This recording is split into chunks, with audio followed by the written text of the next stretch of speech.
যে কোনো উৎসব অনুষ্ঠানের দিনে আজকে আমার মা যেভাবে খুব তাড়াতাড়ি মাটন আর পায়েস রান্না করলো, এভাবে আপনারাও একদিন করে দেখবেন, খেতেও খুব ভালো হয় আর তাড়াতাড়িও হয়।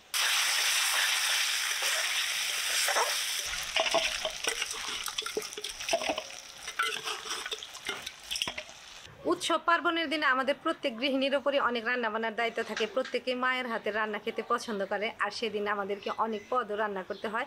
তো আজকে আমি রান্না করব খাসির মাংস আর সাথে করব পায়েস। খুবই সহজভাবে আমি রান্নাগুলো করব।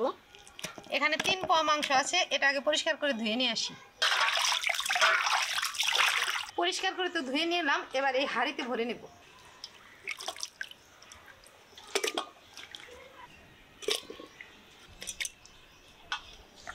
দিলাম পরিমাণ মতো লবণ। এবার হাঁড়িতে জল দিয়ে দিব।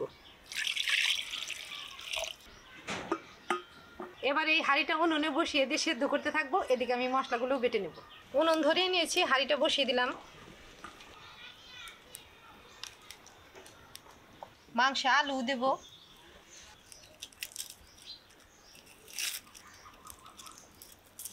আলু, পেঁয়াজ, রসুন, আদা সবকিছু পরিষ্কার করে ছিলে নিয়েছি, এবার ধুয়ে নেব।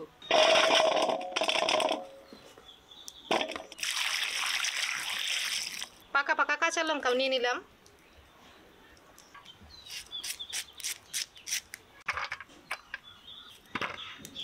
আলুগুলো মাছ বরাবর কেটে দিলাম। এবার মশলাগুলো বেটে নেব। প্রথমে বেটে নেব আদা।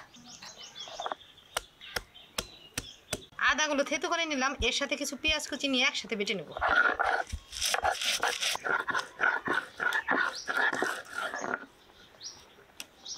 আদা পেঁয়াজ বেটে নিলাম। এবার বেটে নেব লঙ্কা, জিরে, ধনে একসাথে বেটে নেব। মাংসগুলো প্রায় 1 ঘন্টার মতন সিদ্ধ করে নিলাম, এবার নামিয়ে রাখবো। এবার উনুনে কড়াই বসিয়ে দিলাম। কড়াই গরম হয়ে গেছে, কড়াইতে ঘি দিলাম। কাজু কিশমিশগুলো ভেজে নেব। ভাজা হয়ে গেছে, নামিয়ে দিলাম। ভোগাতপ চাল ধুয়ে রেখেছি, এবার ঘিয়ের মধ্যে ভেজে নেব। ঘিয়ের মধ্যে নেড়ে চেড়ে চালগুলো ভেজে নিচ্ছি। ভাজা হয়ে গেছে, এই যে একদম ছাড়া ছাড়া হয়ে গেছে। সকালবেলায় দুধ এনেছি, তাই জাল দিয়ে রেখেছি। এখন এই দুধ ওই চালের উপরে দিয়ে দিব।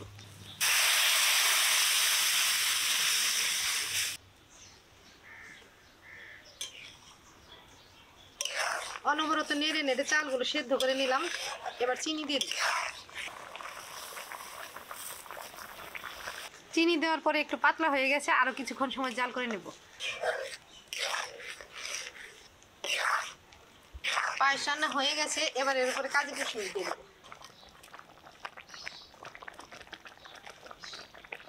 রান্না হয়ে গেছে পায়েস, এবার নামিয়ে দেব।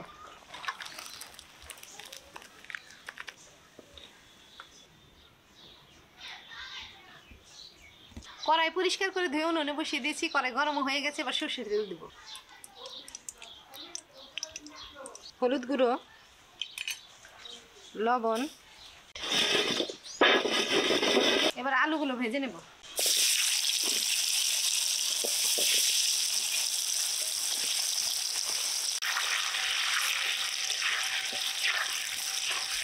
আলুগুলো ভেজে নিলাম, নামিয়ে নিচ্ছি। এবার এই তেলে দিয়ে দেবো পেঁয়াজ কুচি।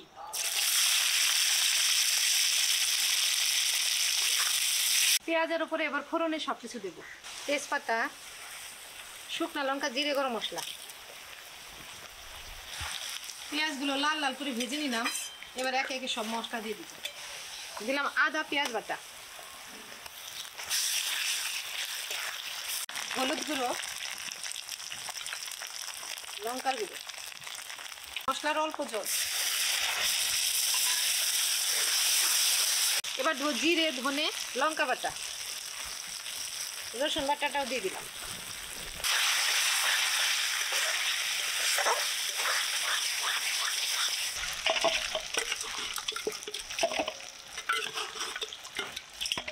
মশলাগুলো ভালোভাবে কষিয়ে নিয়েছি। এবার সেদ্ধ করে মাংস মশলার উপরে দিব।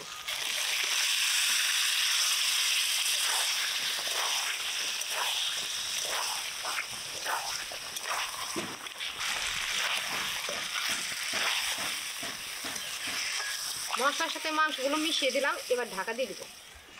খাসিরই হোক বা মুরগির মাংসই হোক, বাটা রসুন ছাড়াও এরকম গোলা রসুন দিলে খেতে ভালো লাগে।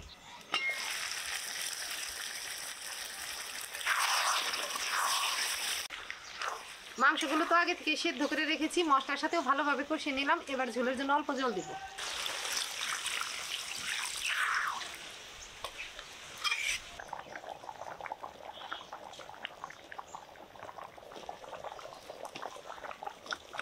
ঝোল বলক এসে গেছে, জাল হয়ে গেছে, এবার ভেজে রাখা আলু দিয়ে দিব।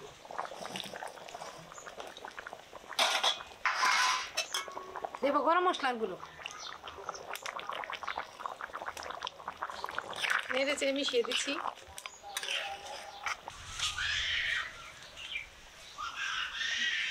রান্না হয়ে গেছে, এবার নামিয়ে দেব।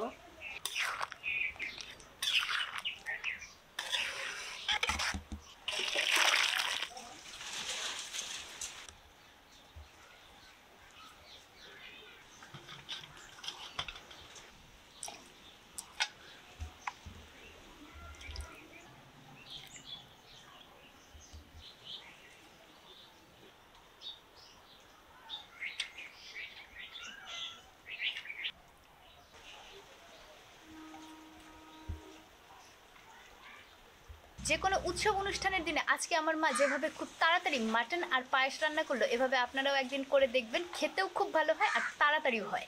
তো এই ছিল আজকের রান্না বান্না। উৎসবের মধ্যে আমার বাবার বাড়িতে এমনভাবে রান্না করা হয়, আজকে আমি আমার বাবার বাড়ির মতো করে রান্না করলাম। আশা করি তোমাদের ভালো লেগেছে। তোমরা চ্যানেলটা ইউটিউব থেকে অর্চা কুকিং সাবস্ক্রাইব করো, ফেসবুক থেকে ফলো করো, লাইক করো, আর প্লিজ ভিডিওটা শেয়ার করে আমার পাশে থেকো।